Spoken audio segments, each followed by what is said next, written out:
बिस्मिल्लाहिर्रहमानिर्रहीम, अस्सलाम वालेकुम। आज का जो लेक्चर है वो ऑब्स्टेकल्स या बैरियर्स टू फास्ट रीडिंग के हवाले से है कि बहुत सारे स्टूडेंट्स जो हैं वो जानते हैं कि रीडिंग, राइटिंग, लिसनिंग, स्पीकिंग ये 4 स्किल्स हैं। और रीडिंग स्किल्स के हवाले से अगर हम बात करें तो इसमें कुछ बैरियर्स या कुछ ऑब्स्टेकल्स आते हैं।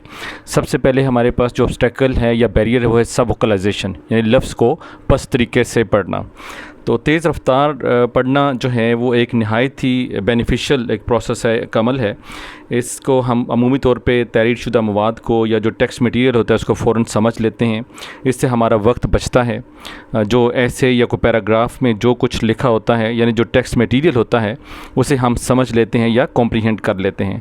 लेकिन कुछ अफराद या कुछ लोग जो हैं, कुछ स्टूडेंट्स किसी मज़मून या पैराग्राफ को नहायत ही आहिस्ता तौर पे पढ़ते हैं। उसकी कई एक वजूहात हैं और इन वजूहात को, जो बैरियर्स को या ऑब्स्टेकल्स को हम वन बाय वन डिस्कस करते हैं।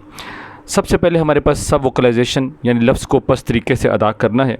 बाज़ स्टूडेंट्स किसी लफ्ज़ के तलफ़ुज़ को यानी उसकी प्रोनंसिएशन जो है उसको सुस्त और पस्त आवाज़ से यानी उसकी जो सब वोकलाइजेशन से उसको अदा करते हैं। उसकी प्रोनंसिएशन को या कोई भी एक वर्ड है उसको पस्त तरीके से हल्की आवाज़ में जो है वो उससे पढ़ते हैं।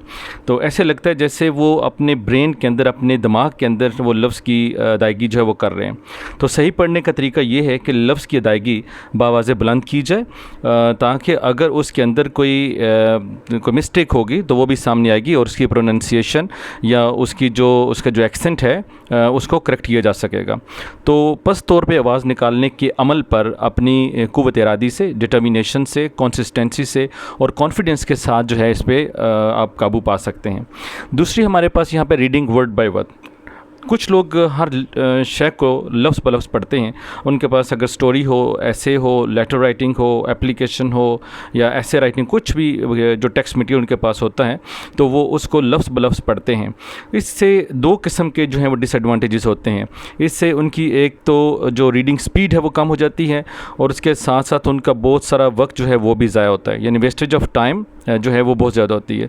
तो ऐसे स्टूडेंट्स को, ऐसे रीडर्स को चाहिए कि वो अल्फाज की अदायगी को लाशऊरी तौर पे, यानी जैसे वर्ड वो लिखा है उसको वो बोलने की कोशिश करें, उसको अदा करने की वो कोशिश करें।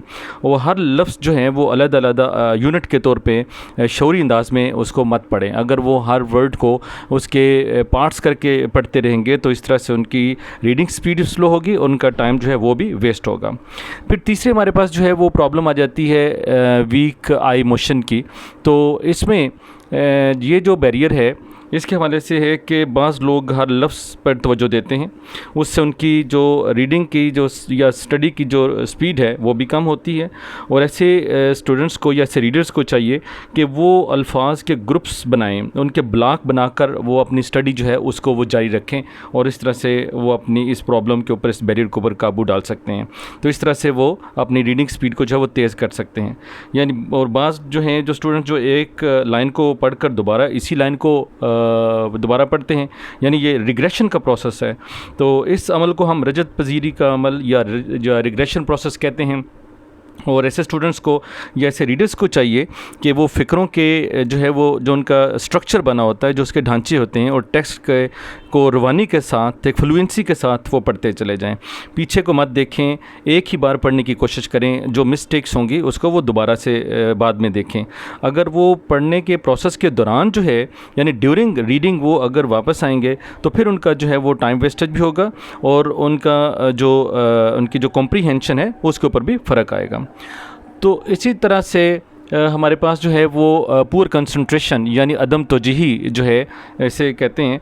तो बाज़ औक़ात हमारे पढ़ने की रफ़्तार में, हमारी रीडिंग स्पीड के अंदर जो फैक्टर्स हैं बाहर के वो बहुत असरअंदाज होते हैं। मसलन आप पढ़ना शुरू करते हैं लेकिन साथ ही कोई टीवी ऑन कर देता है, इससे नेचुरली जो है वो आपके रीडिंग स्पीड जो है वो कम हो जाती है। और रीडिंग स्पीड की जो ज़रूरी, उसके लिए जो ज़रूरी है कि आपका जो स्टडी रूम है उसका माहौल जो है वो कंड्यूसिव लर्निंग एनवायरनमेंट होना चाहिए और आपके स्टडी करने की जो जगह है वो, वहाँ का जो माहौल है, जो एनवायरनमेंट है वो अच्छा होना चाहिए।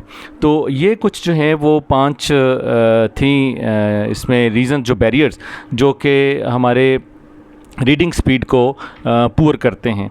तो अगर हम इनके ऊपर यानी एक जो स्टूडेंट जो है जो रीडर है वो इनके ऊपर काबू डाल ले तो वो अपनी रीडिंग स्पीड को यानी इन बैरियर्स को रिमूव करके अपनी रीडिंग को फास्ट रीडिंग के अंदर और एक कॉम्प्रिहेंसिव रीडिंग के अंदर जो है वो चेंज कर सकता है। तो उम्मीद है कि जो इंग्लिश के स्टूडेंट्स हैं उनको ये लेक्चर पसंद आया होगा। आप मेरे चैनल को लाइक करें, इसे सब्सक्राइब करें ताकि आपको नेक्स्ट इसी तरह से लेक्चर जो हैं वो मिलते रहें। Thank you very much.